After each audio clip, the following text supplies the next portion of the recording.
everybody, and welcome back to a new episode. Today we have Mahnoor and Tochukwu, who both went to Bristol. They went to the same program, but they went at two different times. So we will be hearing about their experiences, and I guess here we go.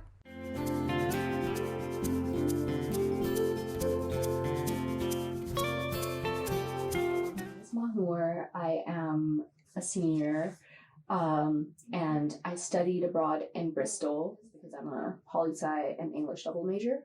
I was a junior. It was my junior spring. My name is Tochukwu. I'm a biomedical engineering major here, and I studied abroad in Bristol in the fall of 2022. I don't know if you guys did travel abroad, or even if you traveled within the United Kingdom, even within your city. How did it play out between did you guys solo travel? Did you guys travel with friends? Because I think a lot of people say that I traveled too much with friends or I traveled too solo travel. What was kind of the balance for you guys? So for me, it was a mix of all of that, because with my friend group, a lot of them were students who, well, not my friend group, but with my friends, since I didn't have just a group.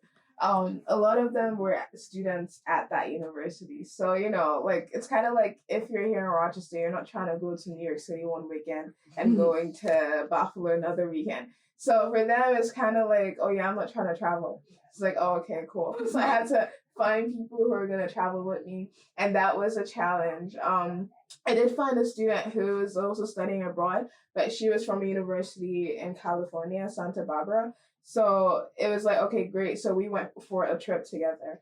It was just the two of us. And then for my next trip, I did it on my own because I had high school friends in the UK.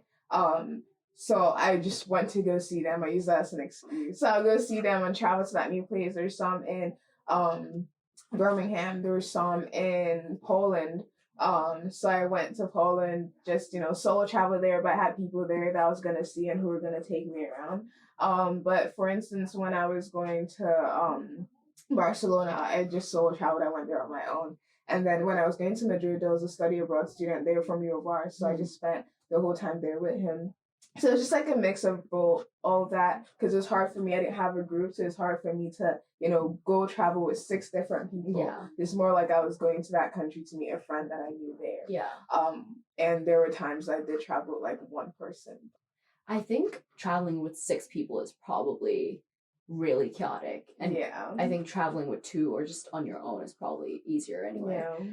Yeah. It was a mix of that for me as well. So we would do a lot of day trips with a bigger group. So we'd go to these little historic towns, go by bus or train, place like Bath and a bunch of other smaller cities. Also went to Wales with a bigger group. I know that some people went on hiking trips with the university's adventure club or something. I didn't do that. I'm not a big hiker. That's pretty much the only trips I did with big groups. And then within my friend group, I traveled with 2 people to Scotland, and we definitely went somewhere else. There were offshoots of the bigger friend group sometimes, and we would go places, and then there were places where it was more manageable to go with a bigger group. And then there were also, I went to London alone, and that was really exciting. That was the first time that I ever traveled solo, completely doing touristy things on my own. Because I always have, a friend with me, or, you want someone there, right?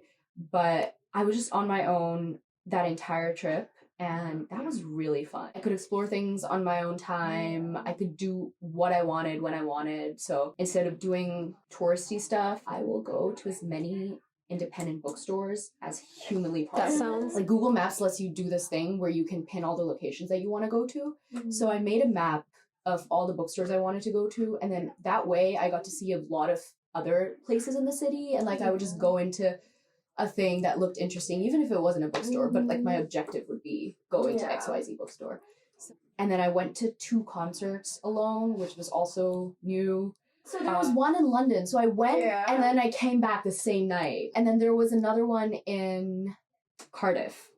And I did the same thing. And I didn't know anyone. And it was fun. It was so fun. So it was definitely traveling solo was definitely a new experience.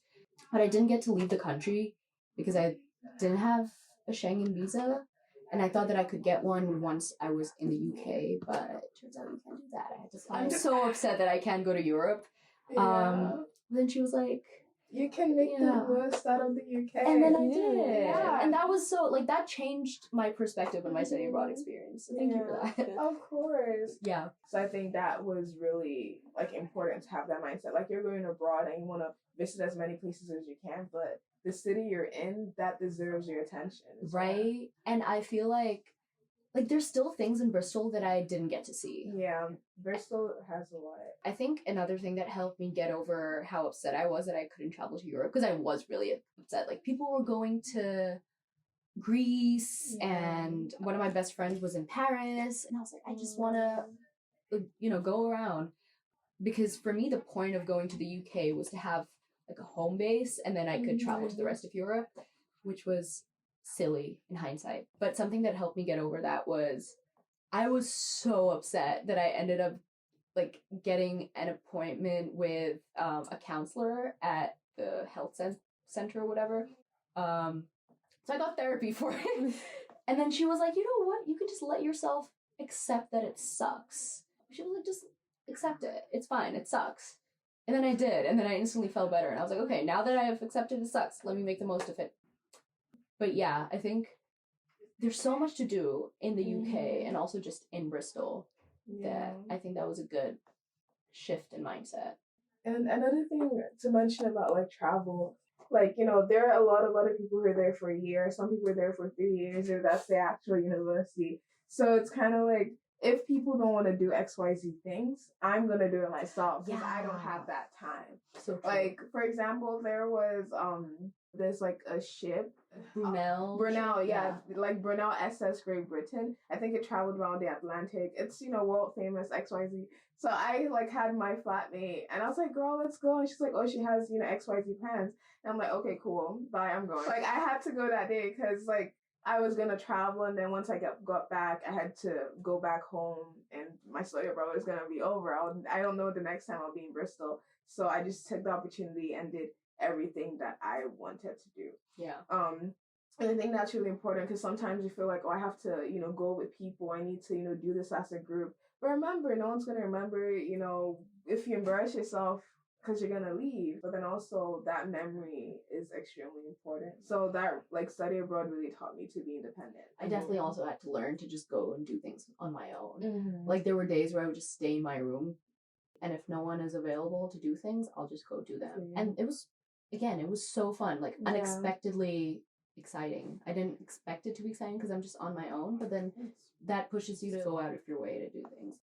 And before going abroad, I started this thing like solo dining. Like, my first, like, solo dining experience was at this place here in College Town. It's like the burger place in College Town. And going abroad, like, I made sure that was something I did consistently. And even coming back to campus, something I tried to incorporate. Because it's kind of like, I want to go eat good food. I want to go, do this. Everyone's budget isn't, the same, right? But then also it's kind of like, I don't know when people are free. So I'm just going to go on my own and enjoy the food and sit there on the table and order what I want. And I got to do that a lot when I solo traveled. I got to eat food in different places because I've got friends who are picky and I love food. So I just got to prioritize the things I wanted to.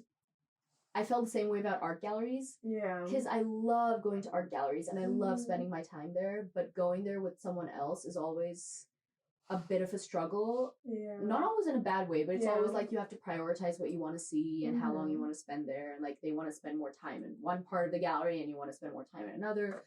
Or sometimes you can feel the other person kind of getting, like, antsy or, like, bored and then you feel bad.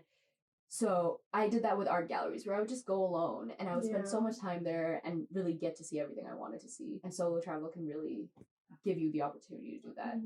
So everyone's got a story. Can I really quickly talk about it, guys? So I was in London and I was going to this bookstore called, oh man, I can't remember what the bookstore was called, but it was like, it was so cool. It was designed after the Library of Babel and all the books were arranged not by genre or by category or anything, but by theme. So there was, like, okay, this is not relevant to the story. So whatever. I was on my way to the bookstore and I came across this artist's like studio / gallery, and I just stopped by because I was like, I like going into galleries and like talking to the artist or whatever. And it was just a gallery full of broccoli art. Broccoli? Like the fruit? like the vegetable. The vegetable. He dedicated his entire career to making art centered around broccoli. And I was like, what? Like, tell me more. Like, why do you make art about broccoli? And he was like, oh, so I was a chef for 20 years, and then I kind of, like, I fell out of love with it, but I love broccoli. So now I've been doing this for the past 20 years or something. And he's made, I have all this written down, and I can look for it later, but he's made so many pieces, and it's all broccoli. And he has, like, all these different molds of broccoli scattered throughout his studio, and he has a partnership with Doc Martens. They're printing his broccoli art on a pair of Doc's or something. It was so crazy, and I just talked to him for half an hour because I was like, I'm so intrigued. Why are you making broccoli art? But that was just his calling in life. Yeah. But do you guys have any specific recommendations for people going to, because Bristol is a very popular study abroad destination for U of R students. So any UK, any Bristol recommendations you guys have? Oh yes, I do have one. The Clifton Bridge, go see it, but not just go see the bridge. There's an option to take a tour of the vaults underneath the bridge. There's a cool story about it. Like when it was built, I think the left side wasn't good enough to hold the bridge, so they had to build some kind of supporting edge, and then as a result there was a vault built, and it was just there, and it was recently discovered in the early 2000s, so a few years ago, when someone was cleaning, and then they started using that as a tourist, because in there it's just really beautiful, and it's just really crazy how like in the 1800s people actually built this with their hands or whatever. Like these structures are so like strong. It's really crazy. And even there they have like stalagmites that scientists are like, I haven't seen this anywhere. And even when they opened the vault, there was no like spiders or insects. So it's just really beautiful to see that. And just like I appreciate the work. I would also recommend that. I would also, if people are going to Bristol in the fall, definitely like don't miss the Light Festival.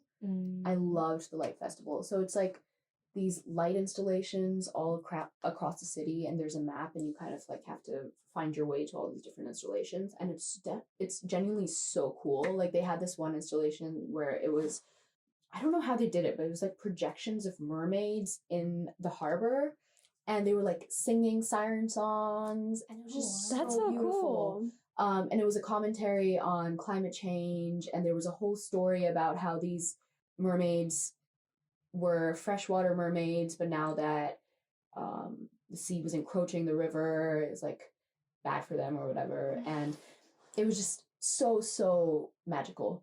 And there were a bunch of other installations like that, like throughout the city, and you kind of have to look for them, and it's a little adventure. So I'd recommend that in the fall. And also, did you ever go to the St. Nicholas Market? No, I didn't. It was so close by, but I didn't. Well, I would recommend that. Yeah. With great food, festive, little vendors on weekends, I think, like crafts and stuff. Yeah, I think.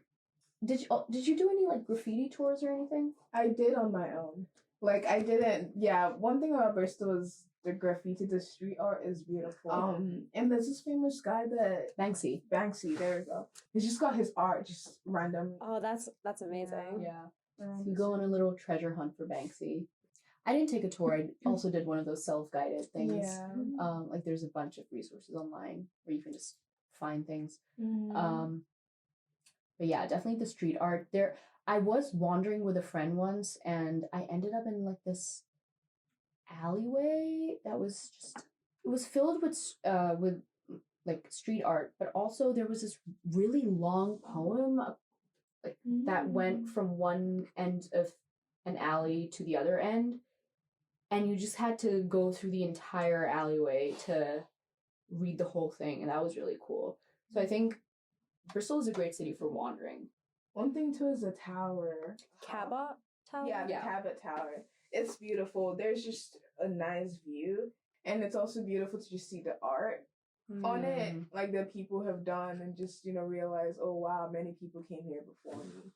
I also think another really fun thing to do is going to the Christmas steps. It's like out of a fairy tale, and it's got some really cute cafes and Yeah. bakeries. It's just a beautiful sight, especially at night.